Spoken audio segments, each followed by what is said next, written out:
And welcome back to Hannity. The Republican National Convention is 1 week from tonight, and rumors are swirling about who Donald Trump is going to pick to be his vice presidential running mate. Joining me now is one of the people reported to be on Trump's VP list. He's the author of a brand new book, The Field of Fight, How We Can Win the Global War Against Radical Islam and Its Allies, retired Lieutenant General Michael Flynn. General, it's an honor to have you. It really is. It's an honor to be here. I'm an admirer of yours. I think you're a great guy. What do you think of the idea of you being considered, being vetted to be the vice president? Yeah, it's an unbelievable honor, and for a kid from a small town in a small state of Rhode Island, I'll tell you. I lived in Rhode Island for a while. I grew up in Middletown, Rhode Island. I was right. University I lived in Rhode Warren, Rhode Island for 5 years of my life. Yeah, we played Warren a lot of times. Did you? You beat him? Football. Yeah. We won every so often. You are reported how the military fired you for calling our enemies radical jihadists. You know a man by the name of Filippini, and he was one of the founders of our Department of Homeland Security. Yep. And he told me that when Obama became president, he was ordered to scrub the names of Muslims that had radical ties. Yeah.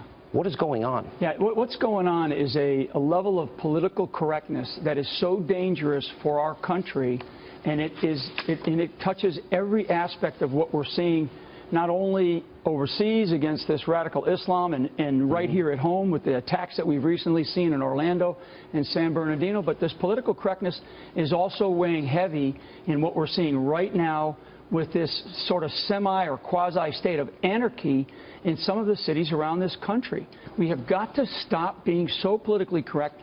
Tell the God's honest truth. The president won't say radical Islam. Hillary won't say radical Islam. And until you clearly define your enemy, you cannot develop a coherent strategy to defeat them. I agree with you. Period. That's the way it is. I mean, I could not go into any boss that I ever had and said, you know, boss, I don't know who it is that we're facing. They'd throw me out of the room, and I deserve to be thrown out. I think you meet the top criteria to be a vice president, and that is, would you be able to be president? I've looked at your background. It's impressive.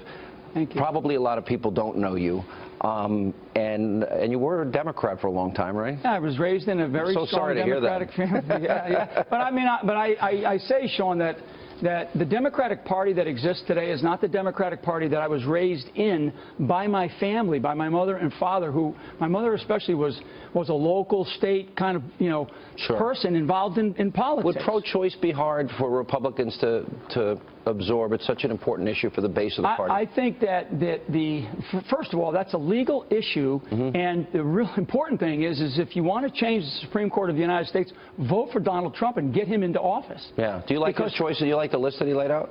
I do. Yeah, I thought it was a good list, too. I absolutely do, and I think that there's a few others that are out there that would be very strong. One of the things that I think is most important, if I was ever, I'm just putting myself in a position of thinking through it. If you're thinking about who your vice president would be, if, God forbid, a 9/11 happens on your watch, if a Pearl Harbor happens, if a depression, the stock market crashes, a financial issue, I know how you'd be on military issues because your background is impeccable. How would you be able to advise or help Donald Trump on an issue like the economy? Yeah, I think quite a bit, actually. I mean, the thing I think that people mistake, particularly those of us in the military, that we only have grown up focusing on tactics and military things. Actually, our military is so professional, and what this country has afforded me and the privilege that it has given me is a whole range of issues that I've been really blessed to be able to study and to look into. So I think the idea of understanding global economic conditions, understanding all the different national security issues. How do you feel that we handled in October of 2008 the financial crisis? What would you have done different? I probably wouldn't have given in to Wall Street as quickly as we did. I agree with you, too. I just wouldn't have done that. Yeah. Yeah. I mean, I think that we give in too easily to the things that are pulling us in, and I don't think that was the right thing. Let's say you don't get the job as VP. Would you consider if Donald Trump asked you to be the chairman of the Joint Chiefs, if he asked you to be Secretary of Defense, would that be something that interests you? Yeah, here's where I stand on service, Sean. I served this country for many, many decades in uniform, and I loved it, and I miss it. Service to this country is an honor, and if I were asked to serve this country in some capacity in the future, it would be an honor to continue to serve this country. Now, don't get mad at me. It's my job. If you had to choose Defense Secretary, Joint Chiefs Chair, or maybe the CIA Director, yeah. Would those three interest you? At this stage, Sean, you don't want to be hypothetical. I don't want to push you. I appreciate what I want to do is I want to make sure that the people in this country understand that our country is going in the wrong direction, and we need tough, smart, savvy leadership that understands how to handle these big problems that we're facing. And I see that in Donald Trump. I do not see that in Hillary think Donald Clinton. Trump has the potential to be not a good president, but a great president. I do too. Because I look at his agenda, and I've interviewed him enough, and I like what he says about the economy. I like what he says about helping the VA. I like what he says about building up our defense. I like what he says about health savings accounts and the penny plan and balanced budgets.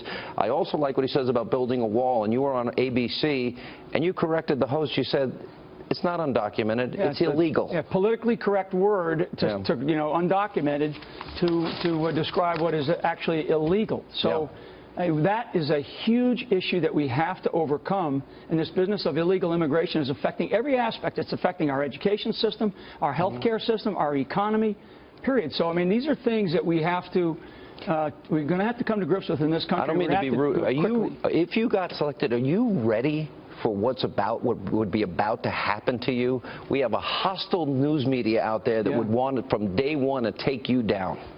It's hard, right? Yeah, I think that you're ready for that. I think that what we need is we need strong leaders who have sort of witnessed the challenges that we have faced and sort of been there, done that to a degree. And I hate to be sort of euphemistic about it, but I would just say that at this stage, our country's going in the wrong direction, Sean. And unless we fix these things, I agree with you. And I'm going to tell you, the people that are in the Democratic side right now cannot do that. And I have no confidence, and I've asked publicly for Hillary Clinton to step down just because she lacks total accountability for herself. She lies. But you know what, General? I really see you in public service, and you serve your country with honor and distinction, and it's really nice to get to know you. Thank you for being here. Thanks very much, Sean. Thanks for the time. We'll be watching closely.